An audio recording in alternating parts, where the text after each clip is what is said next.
projet Womolongunani fait partie d'un projet global dénommé Change Lab. Il s'agissait au Sénégal de mobiliser des ressources pour financer la santé de la reproduction des adolescents et des jeunes. Pour cela, nous avons divisé ce projet-là en 4 stratégies. La première consistait à une cartographie des acteurs et des alliés. Qu'est-ce qu'on entend par là? Il s'agissait d'identifier des alliés qui allaient accompagner l'équipe de projet à dérouler un plaidoyer auprès des entreprises et des collectivités territoriales pour financer la santé de la reproduction des adolescents et des jeunes. De la même manière, nous avons identifié des besoins, les besoins des adolescents et des jeunes, que sont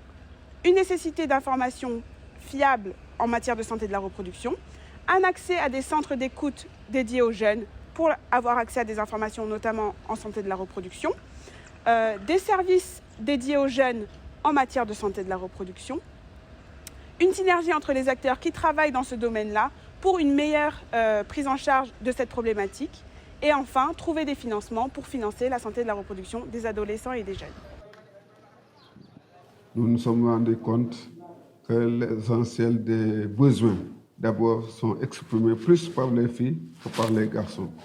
Ça se comprend aisément parce que c'est une question de santé de la reproduction. La seconde stratégie a consisté à mobiliser des acteurs du secteur privé, du secteur public, des prestataires de santé ainsi que des organisations de la société civile pour qu'elles puissent se réunir et incuber des projets relatifs à la santé de la reproduction des adolescents et des jeunes.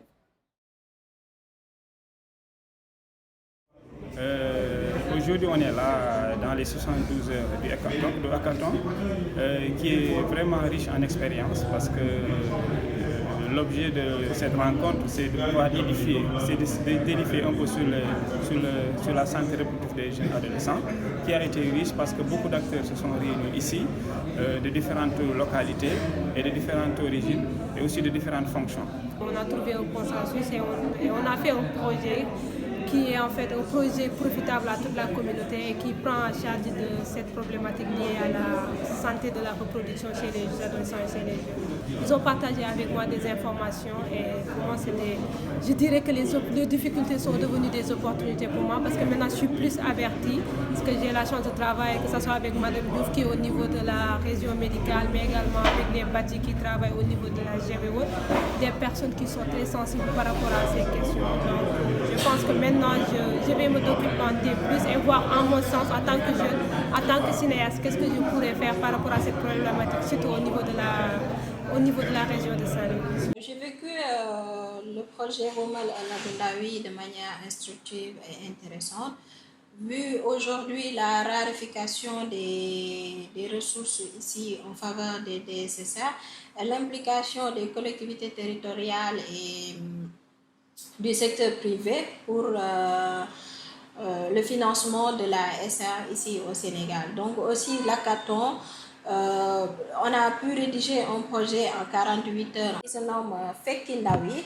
qui est l'obtention d'un camion mobile qui va pouvoir offrir des services à la population, particulièrement aux adolescents et aux jeunes, ce qui est donc une innovation dans le domaine des DSSR. La troisième stratégie a consisté à mobiliser les acteurs du secteur privé et du secteur public afin qu'ils puissent financer les projets qui ont été préalablement incubés durant le hackathon. Ce qui m'a poussé à financer ce projet santé et production, parce que ce projet est un projet très important pour la jeunesse de notre mairie et laquelle nous avons associé les groupements féminins, parce que c'est un projet très important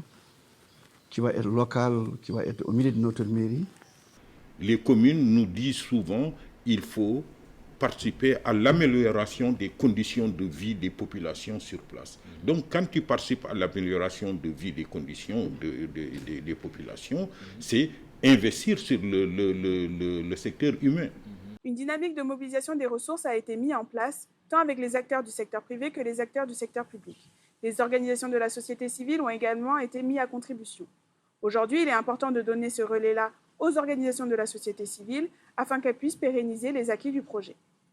On constate une implication moyenne des jeunes dans la mobilisation des ressources en faveur des DSSA, mais quand même le projet Womal al-Abdoulawi a permis de pouvoir impliquer les jeunes dans les instances de rédaction de projets ainsi que dans les instances de mobilisation de ressources. Donc aujourd'hui, nous, en tant que jeunes, moi en tant que jeune, je fais appel à ce que les jeunes puissent être impliqués dans les instances de prise de décision ainsi que dans les instances de mobilisation de ressources en faveur des DSSR pour qu'eux-mêmes qu'ils puissent plaider en leur faveur. Le projet Womal Ëllëgu Ndaw Ñi a permis d'obtenir 30 millions de francs CFA en moins de 15 mois, avec la forte mobilisation d'acteurs et d'actrices multisectoriels de la société civile qui ont travaillé ensemble. Afin de réaliser l'intégrité des projets innovants en faveur de la santé des jeunes et de répondre aux besoins urgents de ces derniers, nous avons encore besoin de soutien et de financement supplémentaires pour implanter des dynamiques de changement pérennes en faveur des droits et de la santé sexuelle et reproductive des jeunes.